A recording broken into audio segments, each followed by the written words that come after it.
Buenos días, compañeros docentes. Mi nombre es William Ramírez. Soy estudiante de Ciencias de la Información, Bibliotecología y Archivística de la asignatura Ética del grupo número 5.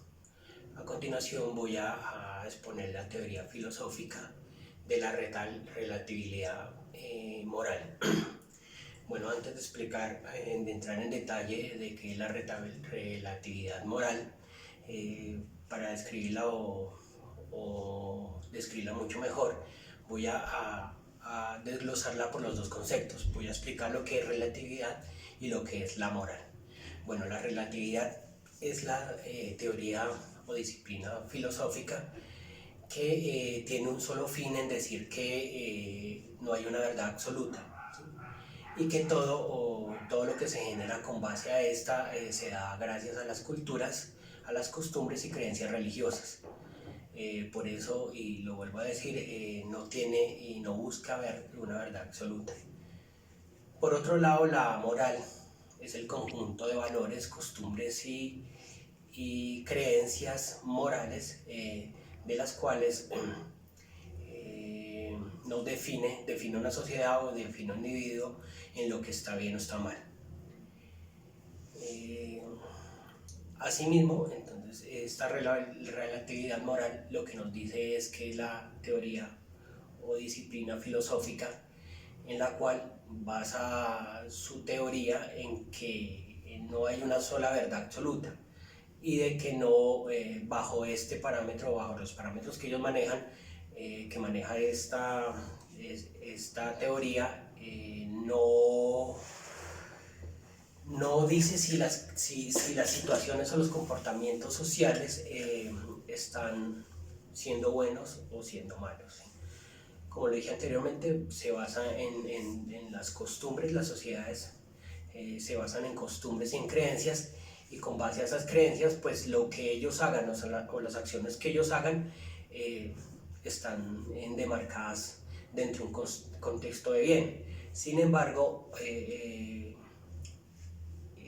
cuando es evaluado o es analizado por otra sociedad o otra comunidad, para ellos esas acciones pueden ser malas o pueden ser reprochables, ¿sí? Ante eso, lo que nos explica este concepto que estoy evidenciando es la lectura de la dinámica de la cultura, de la relatividad cultural, pero dinámica de la cultura, de la dinámica de la relatividad cultural. Entonces, en la lectura lo que nos comenta o nos muestra por medio de ejemplos las situaciones o acciones que son desarrolladas por algunas comunidades y que son tildadas o son analizadas o criticadas por otras. Un ejemplo que nos daba puntual, bueno, de los tantos ejemplos que se mostraban ayer, era la comunidad de los esquimales. Ellos decían que bajo sus costumbres o sus creencias, lo que ellos podían hacer el infanticismo, que era matar a sus niños o matar a los bebés. Eso se daba o se justificaba bajo sus costumbres debido a que eran unas culturas nómadas. Entonces, por un lado, justificaban esa acción diciendo que no podían procrear varios niños y que por esa razón tenían que matarlos, porque el desplazamiento llevando niños pues les generaba mucha menos calidad de vida, digámoslo así. Por otro lado, cuando sacrificaban a los infantes, a los que sacrificaban eran más a las niñas. ¿Por qué? Porque las niñas tenían un rol dentro de la comunidad de la cual eran menos beneficiosas. Para ellos era más beneficioso tener varones, porque con ellos los varones salían a cazar. Como lo dije anteriormente, pues para ellos eso era, bueno, digamos que no tenía ningún peso moral de que estuviera malo, sino que para ellos era bueno. Pero para nuestras sociedades, pues es algo irreprochable, ¿no? Pues corta o va en contra hasta de los derechos fundamentales de la vida y los derechos de los niños. Bueno, asimismo daban otros ejemplos, como lo que pasaba en África, con la mutilación de los genitales o del clítoris exactamente de las mujeres, teniendo en cuenta que las culturas de ellos podían o se podía hacer ese tipo de, de procedimientos, nuevamente bajo unos beneficios que ellos demarcan, donde la mujer con esta intervención pues no tenía forma de ser infiel, por un lado. Por otro lado, pues los pensamientos eran un poco, pues le cortaban de hecho un sentimiento a la mujer de tener el placer o de estar pensando en otros tipos de cosas, y con base a eso pues la mujer se podía dedicar mucho más a su marido y a sus hijos.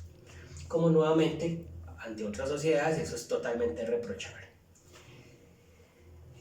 Bueno, siguiendo con la exposición, voy a hablar de bueno, no de tanto de los autores o los que fueron significativos, los autores significativos de esta teoría de la relatividad moral, sino voy a hablar de dos autores que fueron antes en contra. Uno de ellos fue Platón y Sócrates. Ellos decían que esta relatividad moral lo que hacía era que iba en contra de la moral, ¿sí? De la moral de la sociedad y de las políticas sociales. Por eso ellos iban como en contra de esta relatividad. Bueno, ya llevando esta relatividad, otra situación que se presenta con la relatividad moral es que es justificable, como lo dije anteriormente. Las comunidades ante las demás sociedades pues se justificaban, decían, para mí eso es bueno, para mí no me da ningún reproche o no me da ninguna reflexión de lo que estoy haciendo, y con eso justifico que estoy haciendo mi trabajo, que digamos que estoy bien haciendo el bien, cuando pues generalmente para otras sociedades esto es malo.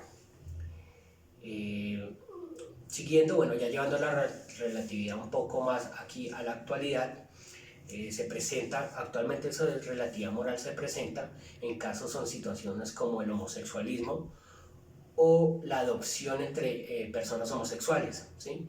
Si ustedes bien saben, en algunos países, algunas sociedades, ya esto es bien visto, ¿sí? Ya hay personas homosexuales, hay matrimonios, hay legalidad de contratos maritales donde se pueden casar unas personas del mismo sexo, y al igual pues pueden ya adoptar a un ser humano o a un niño. En otras sociedades pues ya esto es reprochable, ¿no? Eso es algo, digamos que si lo vemos por el tema, aunque no quiero indagar un poco en el tema político o religioso, pues es algo pecaminoso para ellos, es algo indignante, y pues es algo que generalmente las críticas que se dan son unas críticas muy viscerales en contra de estas situaciones. Entonces aquí es donde vemos cómo el relativismo moral se comporta en la actualidad. Al igual en muchas situaciones, digamos en el tema de la polisemia, en el tema de las drogas, ¿sí? De las drogas es fuerte. En algunos países ya las drogas o el consumo de marihuana es libre, con fines recreativos, y en algunas sociedades solo lo citan o lo tienen para fines medicinales. El tema de los tatuajes también es un tema muchas veces que, es más, los tatuajes, los que no conocen, digamos, la cultura de los tatuajes es una cultura milenaria que viene de mucho tiempo atrás, y hoy en día todavía se tilda a una persona que tenga un tatuaje o que tenga algo ceñido a su cuerpo o tatuado en su cuerpo. Bueno, finalmente, pues ya la conclusión ante el relativismo moral, lo que puedo decir es que hay tres conclusiones. La primera, como lo dije anteriormente, no busca un bien o un mal general, ¿no? Digamos que eso está demarcado por cada situación o cada sociedad, las situaciones que se dan en cada sociedad. Lo otro, el relativismo moral, está dado al actual cambio. ¿Con esto qué quiero decir? Que actualmente pues las creencias y las costumbres de las comunidades o de las sociedades van cambiando a medida de que se va evolucionando, ¿sí? A medida que el ser humano se va evolucionando, pues va cambiando estas costumbres y estas creencias. Y la tercera conclusión es que este relativismo moral pues tiene también muchos problemas, es muy atacado porque pues a ninguna sociedad le gustaría que otras personas estuvieran con otras costumbres, ¿no? Y también citan al ser humano en ese encierro donde usted no se puede salir, ¿sí? Porque sus costumbres o sus situaciones esta, y el día que usted se salga, pues va a tener problemas, ¿sí? Bueno, finalmente esta es la pequeña o la exposición que di ante el relativismo moral. Espero sus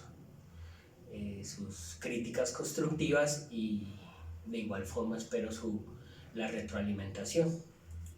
Gracias por la atención y hasta un nuevo momento.